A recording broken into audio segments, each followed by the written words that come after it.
South Africa के खिलाफ पहले वनडे मुकाबले में आया संजू सैमसन और रिंकू सिंह का तूफान टीम इंडिया को दिलाई बेहद ही रोमांचक मुकाबले में शानदार जीत। नमस्कार दोस्तों, स्वागत है आपका एक बार फिर हमारे चैनल में।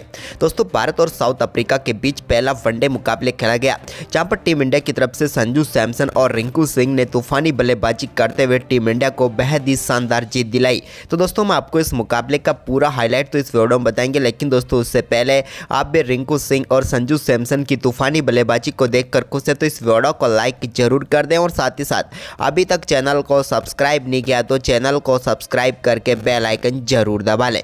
तो चलिए दोस्तों, जानते हैं इन दोनों बल्लेबाजों की बल्लेबाजी का पूरा हाईलाइट और साथ ही इस मुकाबले के बारे में।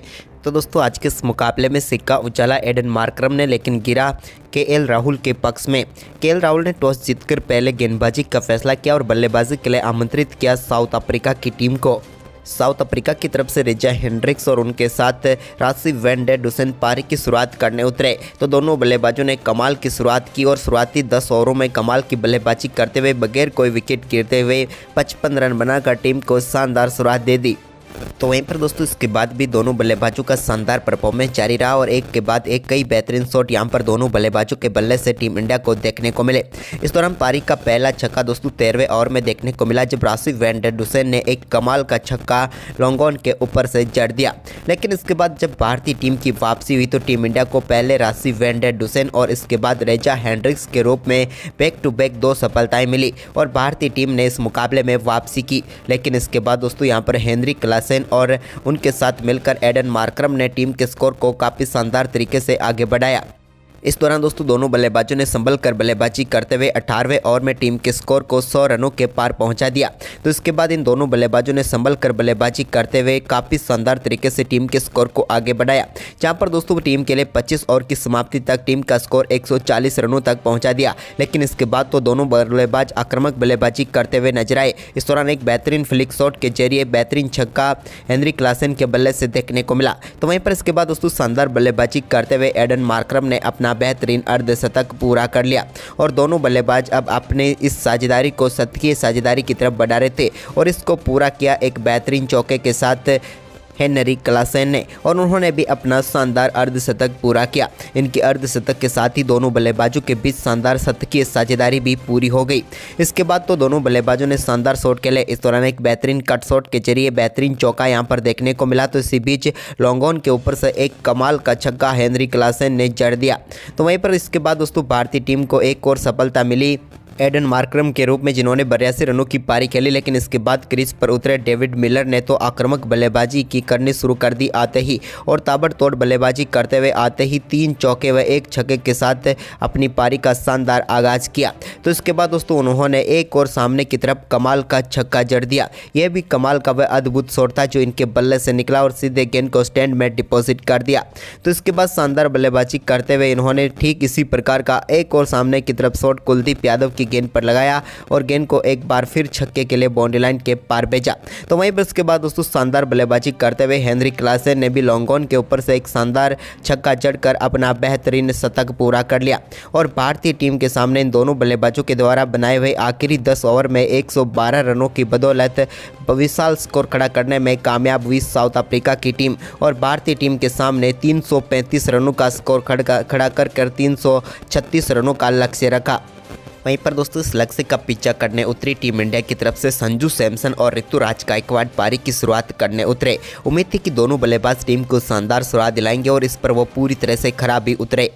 जब दूसरे ओवर की तीसरी गेंद पर ही एक कमाल के छक्के के साथ अपनी पारी का बेहतरीन आगाज किया संजू सैमसन ने और दमदार छक्का जड़ दिया। तो वहीं पर इसके बाद दोस्तों एक पुल शॉट के जरिए गेंद को बेहतरीन तरीके से चौके के लिए भेज दिया ऋतुराज गायकवाड़ ने भी और दोनों बल्लेबाजों ने अपनी टीम के लिए शानदार शुरुआत करने का आगाज कर दिया। इसके बाद दोस्तों यहाँ पर संजू सैमसन ने मिड विकेट की तरफ एक और कमाल का चौका जड़ा, यह भी काफ़ी बेहद ही शानदार शॉट था। इसके बाद तो दोनों बल्लेबाजों ने कमाल की बल्लेबाजी करते हुए एक के बाद एक कई दर्शनीय शॉट खेले और पावर प्ले में पूरी तरह से भारतीय टीम का दबदबा रहा। भारतीय टीम ने पावर प्ले में शानदार परफॉर्मेंस करते हुए 57 रन बनाए, लेकिन पावर प्ले के बाद एक कमाल का छक्का देखने को मिला संजू सैमसन के बल्ले से, जब उन्होंने डीप मिड विकेट के ऊपर से गेंद को 6 रनों के लिए भेज दिया। इसके बाद एक कट शॉट के जरिए बेहतरीन चौका ऋतुराज गायकवाड़ के बल्ले से भी देखने को मिला। एक तरफ जहां टाइमिंग से रन बन रहे थे तो दूसरी तरफ पावर का खेल भी देखने को मिल रहा था। संजू सैमसन के बल्ले से तीसरा छक्का 14वें ओवर की चौथी गेंद पर देखने को मिला, जब उन्होंने एक और गेंद को बाउंड्री लाइन के पार भेजकर एक और कमाल का छक्का जड़ दिया। इसके बाद दोस्तों ऋतुराज गायकवाड़ भी 15वें ओवर में एक और कमाल का चौका लगाने में कामयाब हुए। अब दोनों बल्लेबाज सत्य की साझेदारी की तरफ भी बढ़ रहे थे तो अर्धशतकों से भी ज़्यादा दूर नहीं थे, लेकिन यहाँ पर कारनामा किया संजू सैमसन ने, जब उन्होंने 16वें ओवर की तीसरी गेंद पर एक बेहतरीन चौके के साथ दमदार परफॉर्मेंस करते हुए अर्धशतक की तरफ बढ़े, लेकिन वो 49 रनों पर पहुंच गए।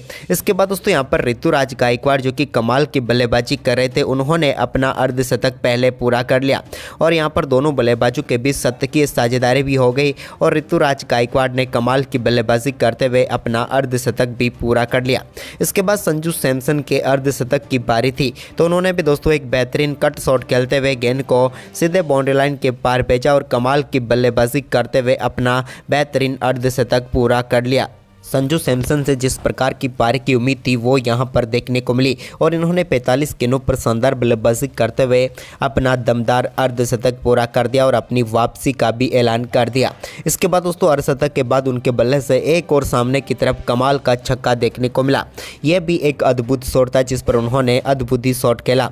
इसके बाद दोस्तों एक और शानदार गेंद थी जिस पर उनके बल्ले से एक और कमाल का चौका बैकवर्ड स्क्वायर लेग की तरफ देखने को मिला। लेकिन इसके बाद दोस्तों 19वें ओवर में टीम इंडिया को पहला झटका ऋतुराज गायकवाड़ के रूप में लगा, जब उनके बल्ले का किनारा लेकर गेंद विकेट कीपर हेनरी क्लासन के हाथों में चली गई। उनके आउट होने के बाद तिलक वर्मा क्रीज पर उतरे तो उन्होंने आते ही बेहतरीन चौके के साथ अपनी पारी का शुरुआत किए।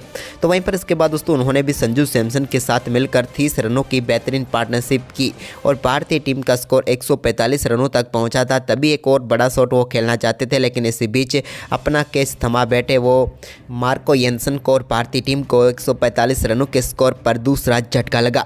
इसके बाद तो यहां पर वापसी करती हुई नजर आई साउथ अफ्रीका की टीम, लेकिन इसी बीच क्रीज पर उतरे नए बल्लेबाज के तौर पर श्रेयस अय्यर ने भी कमाल की बल्लेबाजी करते हुए एडन मार्करम की गेंद पर एक कमाल का छक्का डीप मिड विकेट के ऊपर से जड़ दिया। यह उनके बल्ले से निकला हुआ कमाल का शॉट था। तो वहीं पर इसके बाद संजू सैमसन ने भी एक शॉर्ट गेंद पर शानदार तरीके से गेंद को 4 रनों के लिए बाउंड्री लाइन के पार भेज दिया। तो इसके बाद दोस्तों यहाँ पर 31वें ओवर में एक और कमाल का छक्का देखने को मिला श्रेयस अय्यर के बल्ले से, जब उन्होंने गेंद को एक बार फिर से लॉन्ग ऑन के ऊपर से 6 रनों के लिए बाउंड्री लाइन के पार भेजा। अब दोनों बल्लेबाजों के बीच शानदार 50 रनों की पार्टनरशिप हो चुकी थी और कमाल का परफॉर्मेंस लगकर ये दोनों बल्लेबाज पूरी तरह से सेट थे। लेकिन तभी दोस्तों एक शॉर्ट गेंद पर श्रेयस अय्यर एक और बड़ा शॉट खेलना चाहते थे, लेकिन यहाँ पर वो गलती कर बैठे और 189 रनों के स्कोर पर भारतीय टीम ने श्रेयस अय्यर के रूप में एक और महत्वपूर्ण विकेट गंवा दिया। अब भारतीय टीम थोड़ी मुश्किलों में फंसी हुई थी, क्योंकि अब 18 ओवर में भारतीय टीम को जीत के लिए चाहिए थे 147 रन। लेकिन दोस्तों इसके बाद केएल राहुल और संजू सैमसन क्रीज पर मौजूद थे तो दोनों बल्लेबाजों ने सिंगल डबल के साथ टीम के स्कोर को आगे बढ़ाया। इसके बाद दोस्तों 35 ओवर में भारतीय टीम ने 200 रनों का आंकड़ा छुआ, लेकिन अभी भी 136 रनों की जरूरत थी 15 ओवर में मुकाबला जीतने के लिए। इसी बीच संजू सैमसन ने एक कमाल का शॉट खेलते हुए गेंद को एक बार फिर से लॉन्ग ऑन के ऊपर से 6 रनों के लिए बाउंड्री लाइन के पार भेजा। तो वहीं पर इसके बाद दूसरे छोर से कमाल की बल्लेबाजी जारी रही केएल राहुल की भी और कई बेहतरीन शॉट उनके बल्ले से भी देखने को मिले। उन्होंने पारी का 5वां चौका एक कट शॉट के जरिए लगाया। इसके बाद तो दोस्तों यहाँ पर भारतीय टीम का स्कोर अब 42 ओवर की समाप्ति के बाद पहुंच गया था 242 रन। लेकिन इसी बीच केएल राहुल ने कमाल की बल्लेबाजी करते हुए एक और कमाल का छक्का जड़ दिया, जबकि दोस्तों उन्होंने सिंगल डबल व चौके छक्कों के शानदार कॉम्बिनेशन के साथ 52 गेंदों पर अपना शानदार अर्धशतक पूरा किया। संजू सैमसन और केएल राहुल के बीच हुई पार्टनरशिप में संजू सैमसन का योगदान सिर्फ 17 रनों का ही रहा, जबकि केएल राहुल की कमाल की बल्लेबाजी देखने को मिली। लेकिन इसके बाद दोस्तों 46वें ओवर की पहली गेंद पर वो एक और बड़ा शॉट खेलना चाहते थे, लेकिन इस बार फील्डर को ढूंढ बैठे और भारतीय टीम को एक और करारा झटका केएल राहुल के रूप में लगा। लेकिन दोस्तों अब भारतीय टीम मुश्किलों में थी, क्योंकि अब बची हुई 28 गेंदों पर भारतीय टीम को मुकाबला जीतने के लिए चाहिए थे 76 रनों की जरूरत थी। लेकिन इसी बीच दोस्तों नए बल्लेबाज क्रीज पर उतर चुके थे रिंकू सिंह। इसी बीच दोस्तों शानदार बल्लेबाजी करते हुए संजू सैमसन ने इस ओवर में 2 शानदार चौके लगाए, जिसके चलते भारतीय टीम को बचे हुए आखिरी 4 ओवर में मुकाबला जीतने के लिए चाहिए थे 68 रन, लेकिन क्रीज पर एक बार फिर स्ट्राइक पर आ चुके थे अब रिंकू सिंह और ओवर था तबरेज शमसी के हाथ में। लेकिन उनकी पहली गेंद पर कमाल का शॉट खेलते हुए कमाल का ही छक्का यहां पर देखने को मिला रिंकू सिंह के बल्ले से, और पहली गेंद पर छक्के के साथ उन्होंने इस ओवर को बड़ा और बनाने के तरफ आगाज कर दिया। तो ओवर की दूसरी गेंद पर भी उनके बल्ले से एक और शानदार छक्का देखने को मिले। 2 गेंदों पर 2 छक्के लगाकर रिंकू सिंह पूरी तरीके से अपना जलवा बिखेर चुके थे, लेकिन तीसरी गेंद पर उन्होंने सिंगल लिया। तो वहीं पर चौथी गेंद पर दोस्तों कमाल की बल्लेबाजी करते हुए एक और शानदार चौका यहां पर देखने को मिला संजू सैमसन के बल्ले से, जब उन्होंने कट के जरिए गेंद को 4 रनों के लिए बाउंड्री लाइन के पार भेजा। तो दोस्तों वो कहां चुप रहने वाले थे, और की 5वीं गेंद पर भी उन्होंने लॉन्ग ऑफ के ऊपर से गेंद को 6 रनों के लिए बाउंड्री लाइन के पार भेज दिया, और इस ओवर में कमाल की बल्लेबाजी करते हुए 24 रन बटोर लिए, और अब भारतीय टीम को जीत के लिए 44 रन चाहिए थे। तभी दोस्तों 48वें ओवर की पहली गेंद पर रिंकू ने एक बार फिर से गेंद को सामने की तरफ साइड स्क्रीन पर 6 रनों के लिए दे मारा। इसके बाद ओवर की तीसरी गेंद पर भी उनके बल्ले से एक और शानदार चौका देखने को मिला।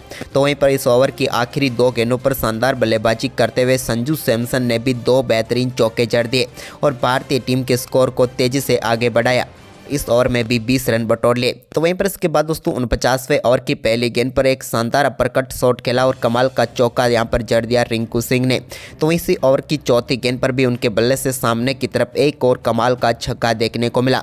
अद्भुत बल्लेबाजी यहां पर देखने को मिल रही थी रिंकू सिंह के बल्ले से, और अब भारतीय टीम को जीत के लिए चाहिए थे मात्र 12 रन। तभी दोस्तों शानदार बल्लेबाजी करते हुए यहां पर एक कमाल का पुल शॉट खेलते हुए गेंद को सीधे 6 रनों में स्टैंड में डिपॉजिट कर दिया कमाल की बल्लेबाजी करते हुए संजू सैमसन ने। अब संजू सैमसन अपने शतक से मात्र और मात्र 1 रन दूर थे, और कमाल की बल्लेबाजी करते हुए उन्होंने अपना बेहतरीन शतक पूरा कर लिया। उनके इस अद्भुत शतक के चलते अब टीम इंडिया जीत से ज़्यादा दूर नहीं थी, क्योंकि आखिरी ओवर में मुकाबला जीतने के लिए चाहिए थे मात्र 4 रन भारतीय टीम को। लेकिन दोस्तों तभी यहां पर पहली गेंद पर 2 रन लेने में कामयाब हुए रिंकू सिंह, और अब वो पहुंच चुके थे 44 रनों पर। लेकिन इसके बाद दोस्तों रिंकू सिंह ने ओवर की दूसरी गेंद पर एक और कमाल का छक्का लॉन्ग ऑफ के ऊपर से जड़ा और कमाल की बल्लेबाजी करते हुए मात्र 20 गेंदों पर अपना अर्धशतक पूरा करके टीम इंडिया को इस बेहद ही रोमांचक मुकाबले में बेहद ही शानदार जीत दिला दी। तो दोस्तों रिंकू और संजू सैमसन की ये तूफानी बल्लेबाजी आपको कैसी लगी, आप हमें कमेंट में अपनी राय जरूर दें, और साथ ही इस वीडियो को अपने दोस्तों के साथ ज़्यादा से ज़्यादा शेयर जरूर करें। धन्यवाद।